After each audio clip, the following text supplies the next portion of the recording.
you may be the proud owner of a Sandbox mini setting or hexcrawl, such as this one by yours truly, or maybe you entered in a part of your campaign in which the landscape opens up and offers lots of general choices without specific opportunities. And you may be wondering, what exactly do I do with this? Well, here are some thoughts. Oftentimes when you get a sandbox or micro setting or hex crawl, you'll get something like a map, and the map will have some amount of locations, probably something about the terrain, points of interest, yada, yada, yada. Sometimes these can be a little bit daunting because you may say, hey, my party's starting out in this village over here. We have all these hexes of terrain to discover, but there's nothing in particular that the party ought to be doing. We're not in an adventure yet.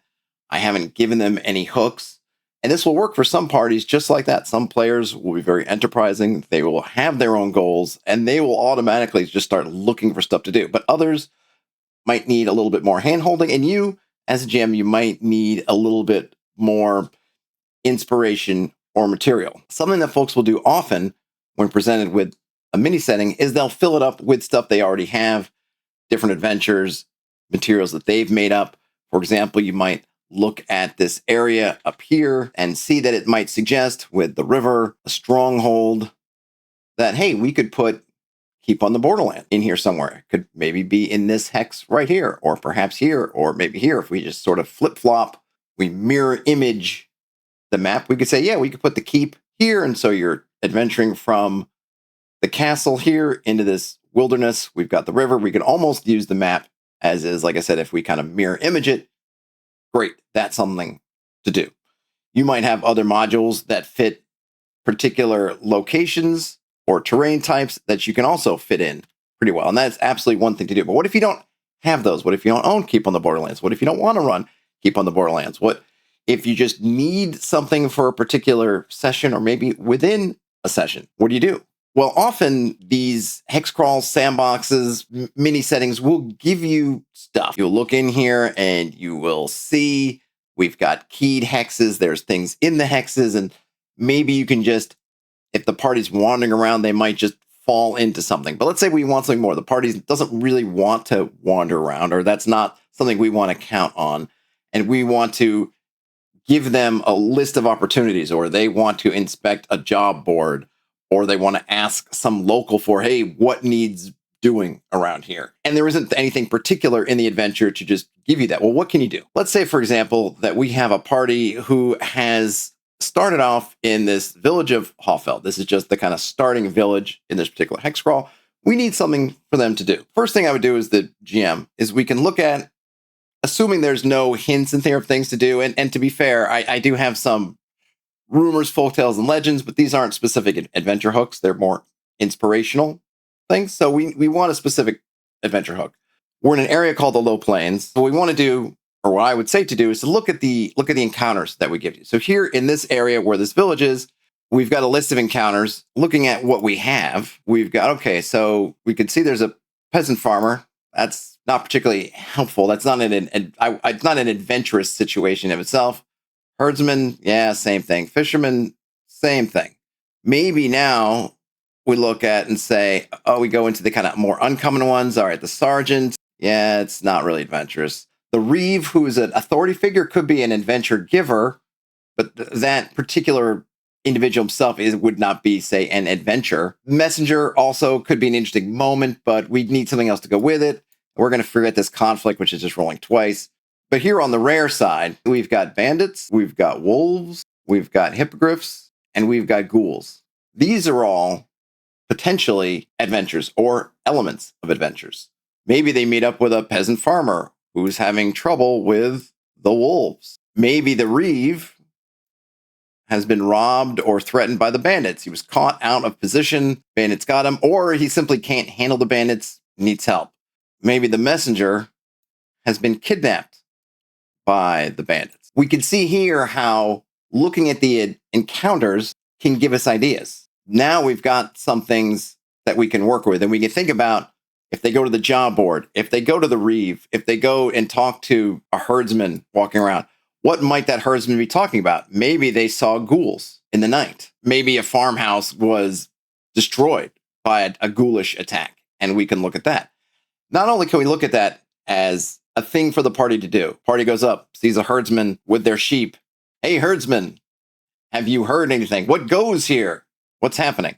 Well, I'm not sure, the herdsman says, but I did see a fire in the night. I think it was old Johnson's farmstead, and I haven't seen him since. Party can go investigate. Maybe they'll see the remains. Maybe the ghouls will still be there. Maybe they can follow tracks to the ghouls. So now we have essentially the beginning of an adventure, but it doesn't have to stop there. In fact, it could probably just start there. Who sent the ghouls? Why did they attack that particular farmstead? Now, there's no answer here in the encounter table, but these are questions that you can ask yourself. And there are different oracles you can use if you want to add more randomization. Sometimes there are, depending on the materials you have, you might have some guiding questions you can ask. But ultimately, just thinking that next step. Okay, ghouls attack. Why did ghouls attack? Once I start to think about that, then maybe I think about, well, why here, right? Why did they attack? Where did they come from? On whose orders and what for? Was this farmstead built upon an ancient burial ground? Well, then great. Maybe suddenly now we have a dungeon in a spot that we can have them go into. Okay, there's some kind of crypt, necropolis. It was forgotten. Now we got a dungeon. Maybe there was some kind of item. Maybe it was a ring that somebody had inside. Now we could see about who took that ring and why. And maybe there's traces of it. Maybe someone's finger got cut off mysteriously. They're mostly not harmed, but then suddenly one of them has a missing finger. Okay, that's unusual. That might lead to next steps. Then those next steps can lead back to maybe some of these figures. Maybe the ghouls in the ring suddenly give the party a reason to inquire back with the Reeve. Maybe the Reeve knows something. Maybe the Reeve doesn't know anything, but it gives the party an angle. Maybe that same angle sends the party to another location. Now they might have a reason to go to the castle. Maybe try to get an audience with the Lord. And those things, not only are they just things to do, they're also, in a sense, gameable, because what do you need to do to get a meeting with the Lord? It might not be so simple as just going up and asking. You might need to do something. And that, again, leads to further adventuring. But we don't even have to stay here. We can move further afield. So this area where the party's starting here is right next door to the western green slopes on this side, the eastern green slopes on this side. And actually, this is both the west. This whole area is the west, east is here. And even these are 3-mile hexes, so nothing is particularly far away. We could even engage with something here. The point being that we don't have to just limit ourselves to just the encounters in that area for inspiration. We can come down and we can look here, and we don't even have to go to random encounters. We can also look at the locations too. We have ratlings.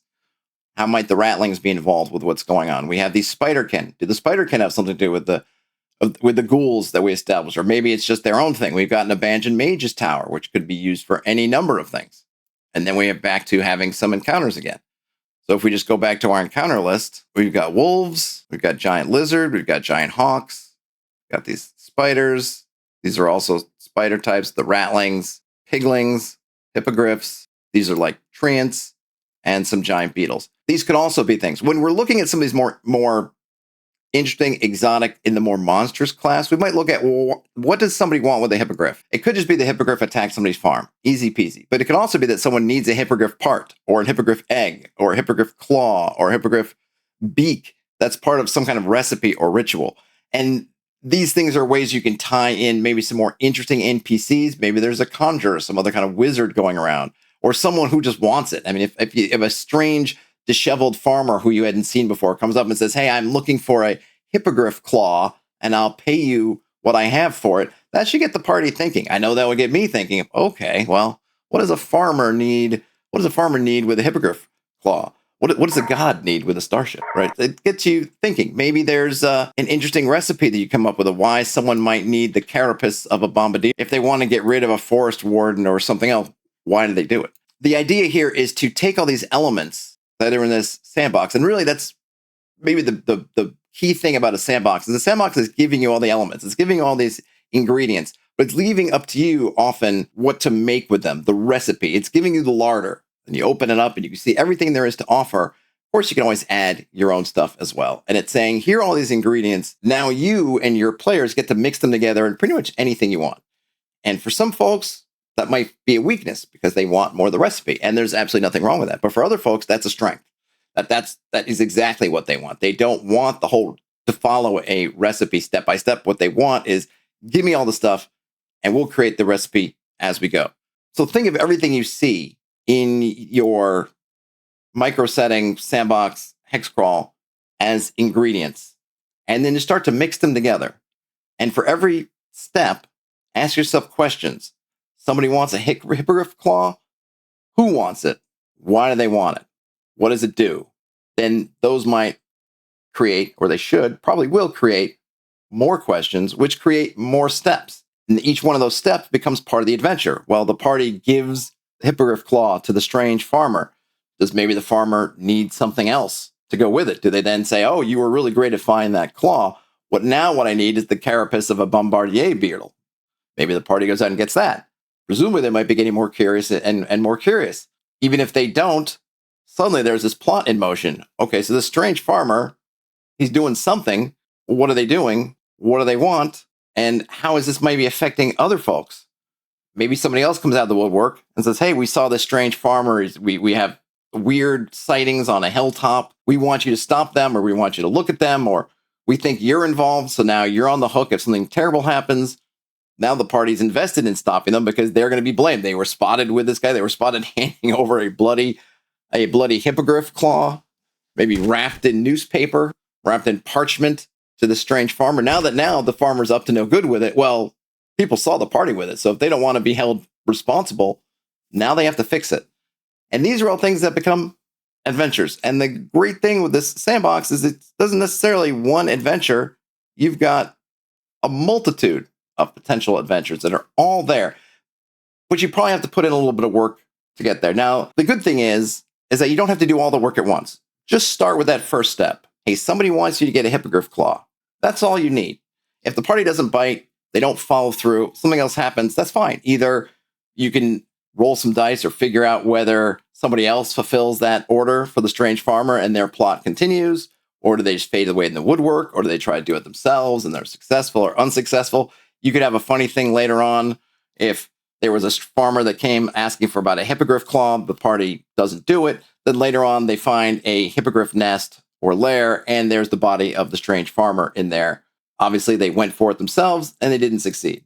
Or they do succeed, and then something else is going on, and that can keep tying in. But we don't have to do all the work on that entire plot. We just need to do that first step, which is, hey, this is the initial offering. This is the thing that's just out there. And we can make a number of these because you can do them pretty quick, pretty easily. See which ones the party bites on, and then flesh those out. And then you can decide or roll some dice to figure out what happens with the other ones. That, I hope, if you've been wondering how to help turn a micro setting or sandbox or hexcrawl into some discrete adventures, that is some ways you can do that. Let me know what you think. If you've got other methods that you've used that have helped yourself out, or just have some tips and tricks for getting the most out of a mini setting or hexcrawl, let me know. I'd love to hear them. Game on, everybody. Talk to you later. Bye now.